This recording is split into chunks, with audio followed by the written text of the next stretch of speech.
you made a point in your presentation yesterday that 10 items drive 50% of the consumer's price image. Yes.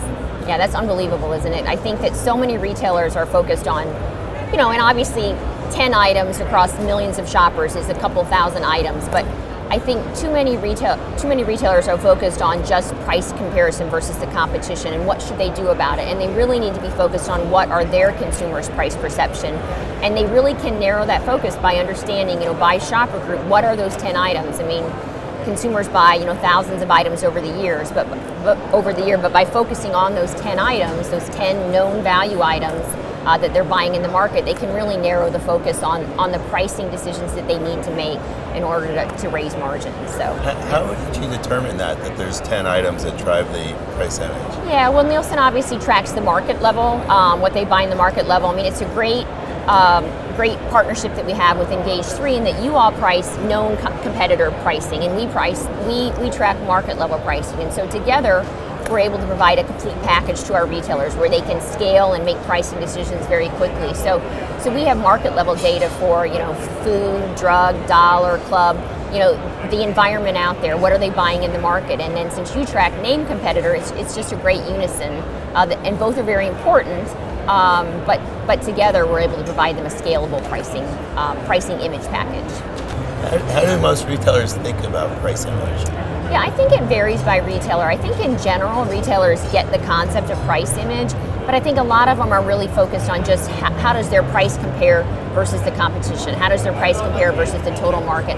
And I think they've really got to get the concept of it's in the consumer's mind. I mean, we talked about the Whole Foods ad, and I think in general, Whole Foods has an image of high price. I think in general, Walmart has a price image of low price.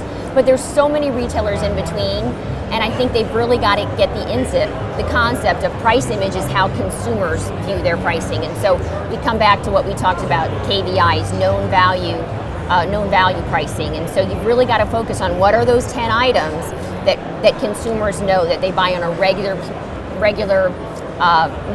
regularity within the market. And so if you focus on that, those are the items that every retailer has to get completely right. And if they can get those items right, it's going to improve their price image in the market.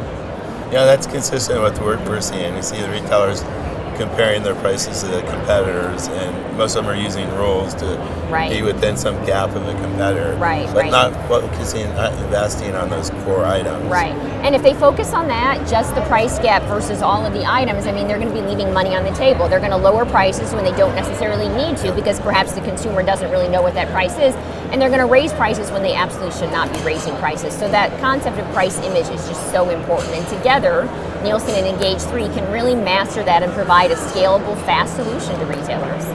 Yeah, that's the area that I'm really excited about our partnership with Nielsen, is the ability to combine our data sets and analytics to be able to measure the price image and help. And what we've been doing is developing a behavioral model that predicts how people will perceive and remember prices. Yes.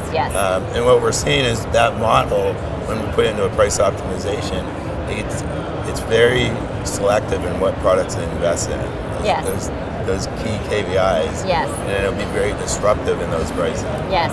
I agree, and not only what products should they invest in, but Nielsen's invested a lot in delivering for our retailers localized, pricing much quicker and faster. And then we've invested in algorithms and artificial intelligence to tell the retailer where should they move by item and fast, so that where should you prioritize? Should you move up on which items? Where should you move down? So I think together our investments really will be a win-win for the retailers.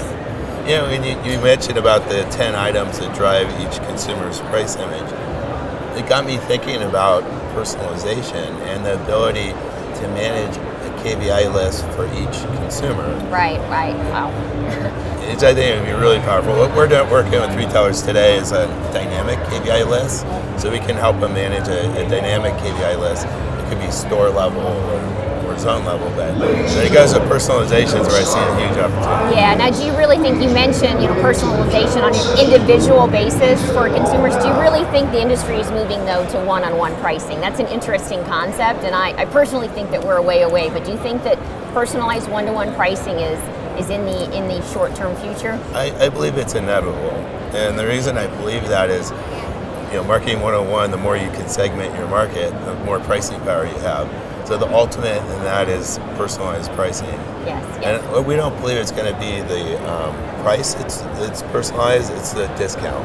Yes. So everybody else see the same shelf price, but the discount will be personalized. I guess we do have a difference of opinion here, Ken. I mean, I'll be honest. I think that, have you ever been in line behind a consumer that maybe doesn't have their frequent shopper card with them, and the cashier wants to give them the regular price? Yeah. Have you ever been behind them in line where the customer raises a fit? I just think, that level of personalization on price could cause a lot of problems where customers, feel like they're treated unfairly. I see more, in my role as specialty retail, I have both restaurants and I have traditional retail. I have emerging channels for Nielsen, DIY, et cetera.